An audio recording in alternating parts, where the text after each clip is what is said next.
Story of Shiloh. It was the last freehold in North Carolina. Since the Civil War, black folks owned this land. We own this land. Only the rich folks want to come and take it. They want to make it into a business paradise. And with the working people of Shiloh, they want to work. Shiloh is a small majority black freehold community in Wake County, North Carolina. It is right next to the Research Triangle Park, a high-tech area of development, and the Raleigh-Durham International Airport, two areas with soaring real estate prices. After the Civil War, freed slaves formed the community of Shiloh. Historically, people farmed and grew their own food, and later began traveling to regional industrial areas for jobs. Life has been hard, but good in Shiloh, as it is a united community. People have owned some land and have often owned their homes. To the people who formed this community, Shiloh meant refuge from slavery and oppression. Today, Shiloh citizens know that something has killed dozens of residents. All farming has stopped. Since August of 1988, Shiloh residents have lived in fear that they are being exposed to toxic contaminants in their water, dumped in their community by Coppers, a wood treatment company. It's just been terrible, to tell you the truth. And I've been afraid to bathe with it. Sometimes I would even take my son down to my mother's and give him a bath because I was afraid of bathing with it, and especially cooking with it. So we canned our vegetables and all from the garden to run us through the winter time. So now at this particular time we're scared to do that because of the contamination in the ground. We think that also come up and be in the vegetables. This fish pond that's behind my house, the fish in it that are so toxic that there's nowhere in North Carolina is it approved to burn, bury, or store the fish that is in my pond that my family has been eating. The Shiloh community has effectively fought against what they call toxic terrorism by coming together and working through their own organization. Shiloh is one of many African American communities in the U.S., but especially the South, where hazardous waste sites are disproportionately found. Drawing from EPA and U.S. Census data, the United Church of Christ published a nationwide study in 1987 that concluded, race is the most important factor that determines the location of commercial hazardous waste facilities. Also, 3 out of every 5 African Americans live in communities with uncontrolled waste sites. The Black Belt South, or the majority African American counties that form a crescent shape in the South, is the area most at risk in the entire country. Of the 50 states, North Carolina ranks next to last in both the average manufacturing wage and the percentage of unionized workers. The corporate toxic terrorism on the Black Belt community of Shiloh puts the residents there even more at risk, since they already face the double oppression for being black and for being workers. It's very hard to make a living. A lot of people who live in Shiloh work in industries that pay minimum wage or slightly higher, $5 or something like that an hour, and most people have to work part-time jobs too. If we get sick or anything, we're not even able to pay the doctors and the hospitals and all like that when we're having to pay $1,000 a day or whatever the case may be. The Shiloh community has long recognized the need for organization to address these oppressive conditions. Shiloh has a history of struggle. From the end of slavery, people, struggling to own property, the community just struggling to make their own survival. The community had a co-op, where people bought and sold their goods there. In 1985, the Shiloh community, under the leadership of women from the Home Demonstration Club, formed the Shiloh Coalition for Community Control and Improvement to unite against the development attacks on the community, such as industrial and airport growth, property value inflation, road development, zoning changes, and foul and depleted water. The organization achieved a number of victories on roads and zoning. The Black Workers for Justice provided organizational assistance, helping the Shiloh Coalition to develop its course of action. The Shiloh Coalition was closely united to the church, which has been a unifying force in the community. The main goal of the Shiloh Coalition for Community Control and Improvement is just that, community control an improvement to maintain a certain standard of living in the community and have control over what the future of our community will be like. Today, the Shiloh Coalition is focusing much of its organizing efforts on the toxic terrorism in their community.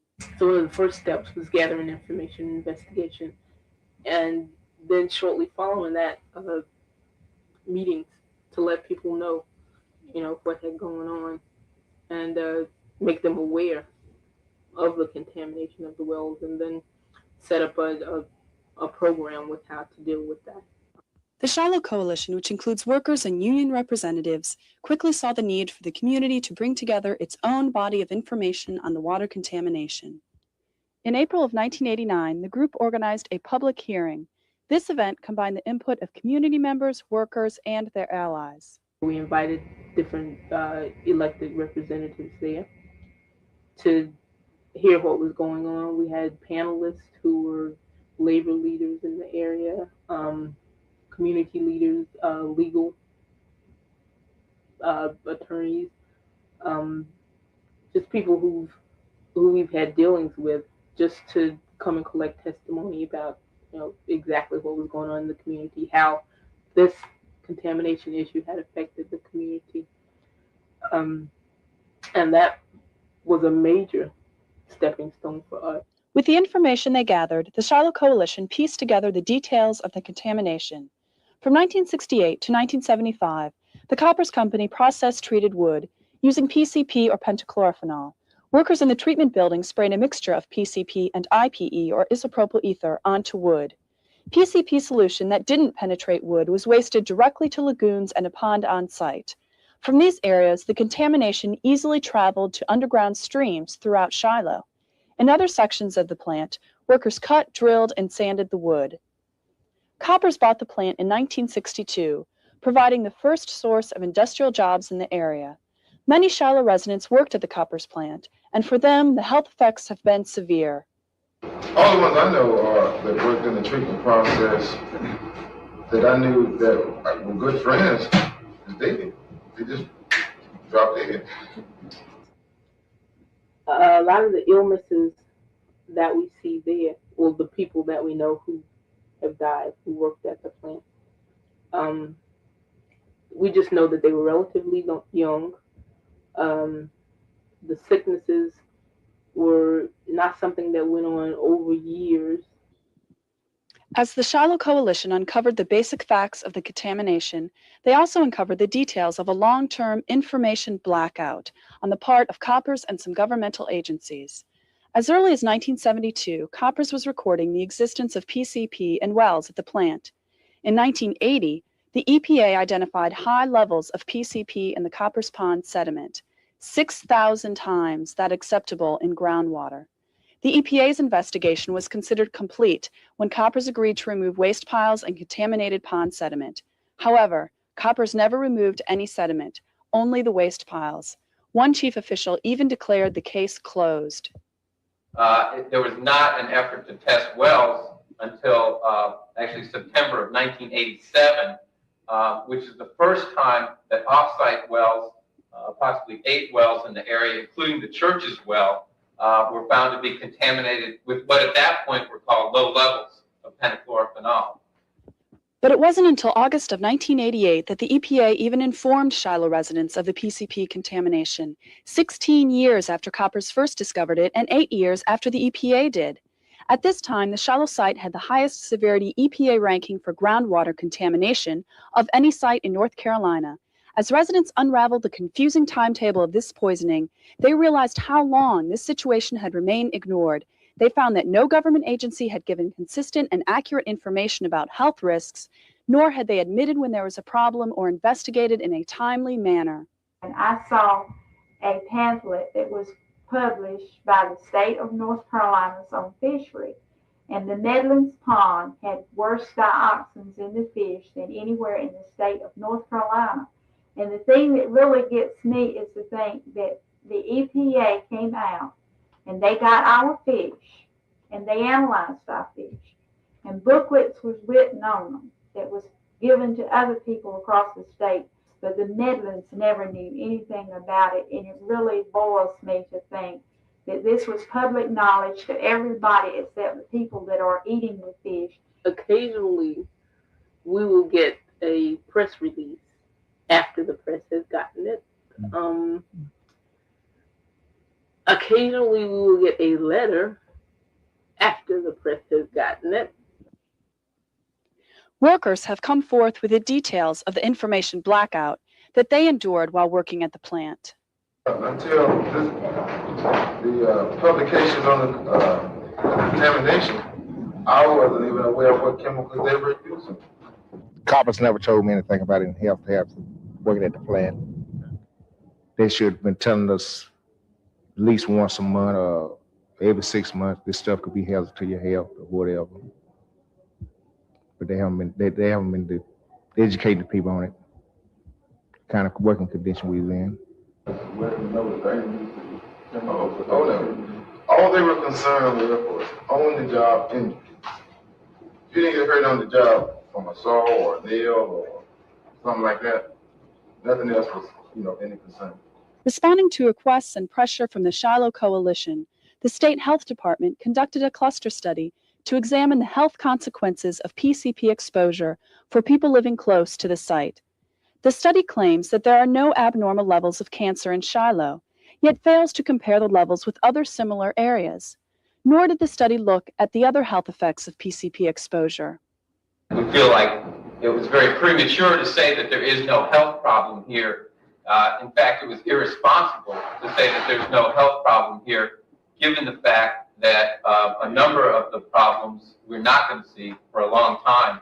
Although the EPA continues to state that there are no health effects among Shiloh residents due to the contamination, they have notified numerous residents not to drink their well water or to take baths in it. Reputable studies indicate that Shiloh residents have been subjected to quantities that put them at risk. The well at the Shiloh Baptist Church has PCP contamination 31 times the level that causes cancer in animals, according to levels determined by a national toxicology study. 8 countries have entirely banned the production of PCP. Also present in commercial-grade PCP are dioxins, the most potent cancer-causing compounds known on Earth. Residents note an alarming rate of health problems occurring, often matching health effects of PCP and dioxins, such as cancer and circulatory problems. A lot of people in this community, every other house, someone have died with cancer. There's a high incidence of high blood pressure. A lot of people write that off as being typical of the African Americans, but for everybody to suffer from this, and that's what it is, children as well as adults, and I think there's something, there has to be a little more than that there. From testimony gathered at the public hearing and with technical assistance from the Clean Water Fund, the Shiloh Coalition formulated a set of demands. These demands were submitted to the EPA and to all elected officials responsible to the community, such as officials in Morrisville, the adjacent municipality. Overall, the public hearing was a significant organizing event for the Shiloh Coalition. It put the EPA on notice, one. It put the state on notice. It put Morrisville on notice. It let put the representatives on notice that we put you in office and this is going on here and we need you to be accountable to our community. You come to us for our vote. Now, this is what we need you to do for us. And we got pretty good response by doing that. And I think it helped the community too, to let people feel or to let people know that they're not isolated. In keeping with the rights guaranteed to people by the Clean Water Act and the Superfund legislation, the Shiloh Coalition has demanded that an alternate water supply be provided, that all wells be tested, that all contaminants be tested for, that community members be part of the decision-making process, and that a full cleanup be conducted. They have also demanded a community and worker health screening. In the spring of 1990, the union at the plant tried to get a company-paid health screening during contract negotiations, but were told that the cost was too high. Overall, due to the widespread abuse and repression of Southern workers, union members at the plant have feared losing their jobs, and this has kept them from forcing the company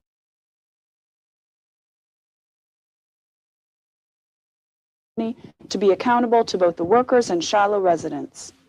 I think the union could have done more to address the health problem of coppers.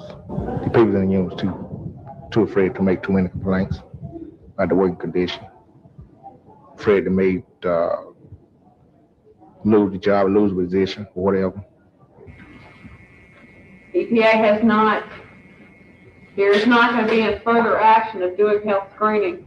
Because of a lack of response to its demands in general, but in particular for a health screening, the Shiloh Coalition, with support from the North Carolina Student Rural Health Coalition, has formed a health committee to organize its own screening and survey. The Shiloh Coalition has continued to gather accurate health information, and the community has organized a committee to apply for a technical assistance grant from the EPA to aid in gathering and presenting health and technical information to the community so that they can make informed decisions. In 1988, the State Superfund Agency put the copper site on the National Superfund list, a list of the 400 most highly toxic waste sites in the country. The plant in Shiloh continues to operate as part of the multinational Beezers Company, which has bought out coppers nationwide. Not only then does Beezers own the toxic pond in Shiloh, but all of the other 6 toxic copper sites across the country on the Superfund list. I believe Mr. Beezer did a due diligence study of coppers before he purchased it, and I think he felt that it was a good buy. The Shiloh Coalition is pressuring Beezers to be accountable to both the community and workers, since they now legally bear responsibility for the cleanup. If they have messed up, I think that they ought to clean up. No more than right. And then I would like to work with the community, and we are in the process of preparing newsletters and trying to respond to questions. I have learned that dealing with Beezer, they don't always tell the truth. I started working on the site in September 1988, and since that time with the quarterly monitoring and the work plan, we've probably spent in the neighborhood of $250,000, probably. This beaver and copper, they'll spend $10 million to keep you from getting 10 cents. I think the thing that also gets me upset is the fact that this company contaminates fish, contaminates surface water, contaminates groundwater, soil, people's wells. It's never been fined, it's never been penalized, it's never been cited for violating any state or federal regulation. The Division of Environmental Management has never even come out here. From the Shiloh Coalition's interaction with the Coppers and Beezers corporations, they have discovered that the companies have followed the path of most other corporate contaminators, putting profit before people. However, the Shiloh Coalition has been able to force Beezers to pay for a connection fee for Morrisville Water and to pay for installing more water lines. In an attempt to clean up toxic sites first, and then later get responsible companies to pay for it, the federal government has set up the Superfund process.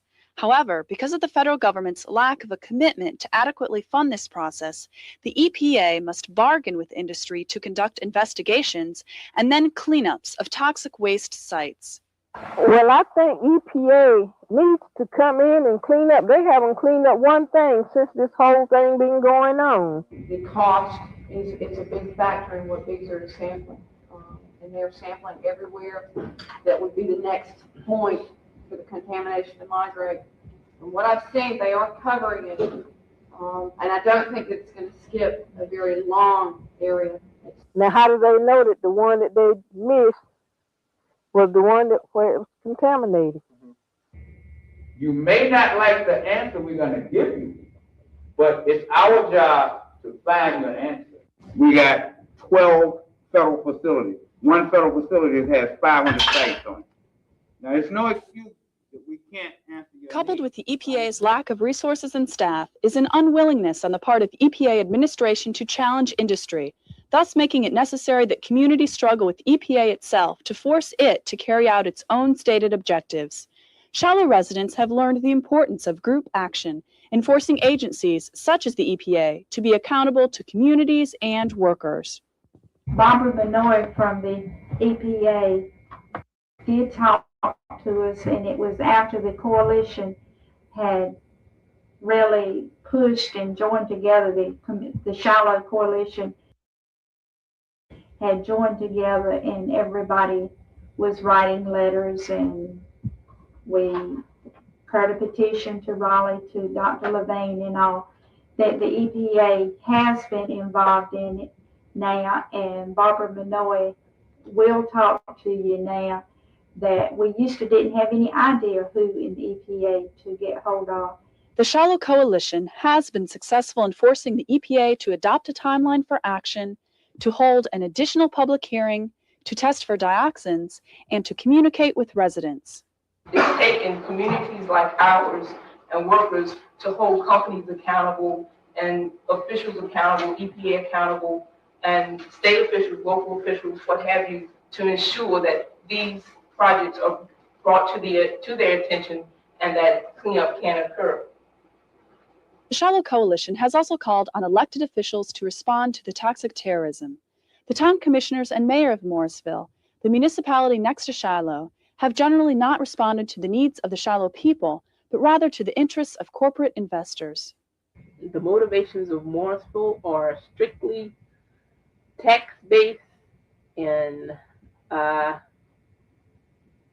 money. Morrisville exercised extraterritorial jurisdiction over Shiloh, since many Shiloh residents could not vote for Morrisville officials, but their actions directly impacted on the community of Shiloh. For example, industrial water lines, not residential as Shiloh residents need, were laid soon after the contamination issue became public. However, we were not involved in any of the meetings, any of the decisions as to where the lines should go, or which households should be included or covered or hooked into the line. It was basically closed meetings with them, with no input whatsoever from anybody from the community. Well, I certainly feel real positive about the installation of almost 4 miles of water mains. Morrisville is requiring Shiloh residents, many of whom are elderly and on a fixed income, to annex into the town and pay high taxes on their inherited land. And we've also taken a stance that with the lines that are being put in now, that people who are not annexed into the town of Morrisville should not be forced to annex simply to have access to the water itself, because people are not responsible for contamination. And we feel that basically this is a form of blackmail in order to force people to annex in order to get water for something that they had no control over to start with. A municipal corporation in North Carolina is a creature of the state, and it is a corporation. Its taxpayers are very much like the stockholders. If somebody wants the services, the urban services offered by the city, then they join in with the city. The only reason I annexed due to the water. Well, I really don't think they're giving me anything by annexing. The Shiloh Coalition has repeatedly asked the EPA to intervene in the struggle with Morrisville in order that the legal right to an alternate water supply be granted. And we're aware that EPA sent a hand-delivered letter to Morrisville highly suggesting that they waive their annexation right in order to allow people to hook into the water line, because of the whole health risk factor there. Is there anything, or can EPA do something much stronger than simply send a letter to Morrisville to ask them to waive the annexation right? We know it can be done. The federal government does not like to get involved in municipalities' business. Only when the Shiloh Coalition has organized and petitioned the Town Council of Morrisville have they won any concessions from the town. The Shiloh Coalition has reduced the amount people have to pay for water hookup and has forced Morrisville to put in more residential water lines. The Shiloh Coalition has also called on other elected officials. Jesse Helms felt that there was no problem. And the governor didn't deem it necessary to come to the public hearing. But some officials have been responsive. A few officials have been responsive. A few of them know that, the community of Shiloh, they got a certain amount of votes from the community, or they won a certain number of votes from that precinct. And we've made no qualms about, we voted for you, so when we call on you, you better be there. we have no problems telling people that we want you to be accountable to the community, and we'll vote on you based on how you support our community. Because Shiloh is an unincorporated community, like many rural African American communities throughout the Black Belt South, it does not have as much local control and the political power it would have if it democratically controlled its own resources. Not being incorporated, in my eyes, has been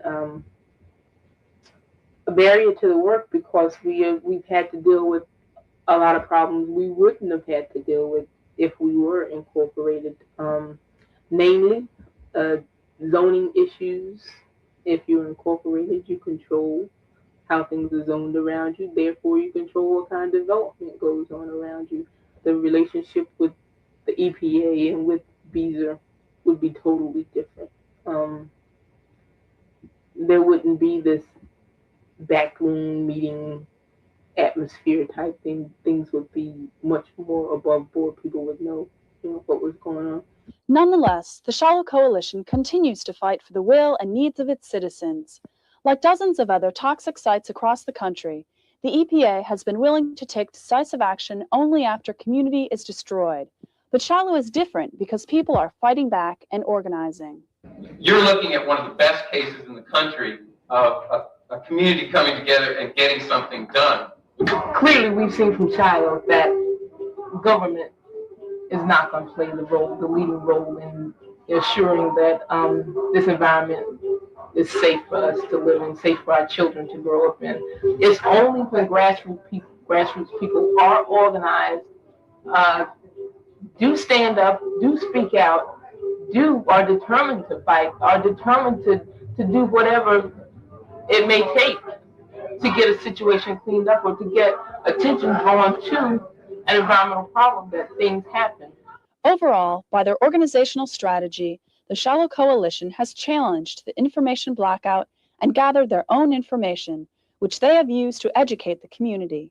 With this knowledge, they were then able to formulate and fight for their demands, which has forced the EPA, Morrisville, and the Beezers Company to act quicker and to be more responsive to the needs of the community. If the Shiloh Coalition had not joined together and banded the community together, the black and the white together, we would have never accomplished anything. They have a similar problem to this as far as the contamination. Just keep fighting. And if you don't have it in your community, don't let them come. I think if they really want for the coalition, I think some of the people would have just sat back. This is going on all over.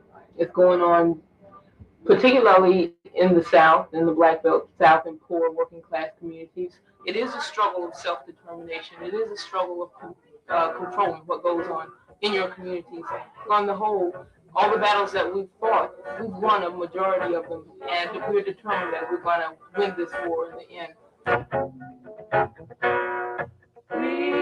Free, got to be free. Free, got to be free. Free, got to be free. Free, got to be free. Well, here's the story of Shiloh. It was the last freehold in North Carolina. Since the Civil War, black folks own this land. We own this land. Only the rich folks want to come and take it. They want to make it into a business paradise. And with the working people of Shiloh, they want to work us all for a dime. They're not going to take it. So we're organizing the people of Shiloh, the sons and daughters of slaves. They're not going to take it. We're going to hold on to our heritage, hold on to our land and our future. Because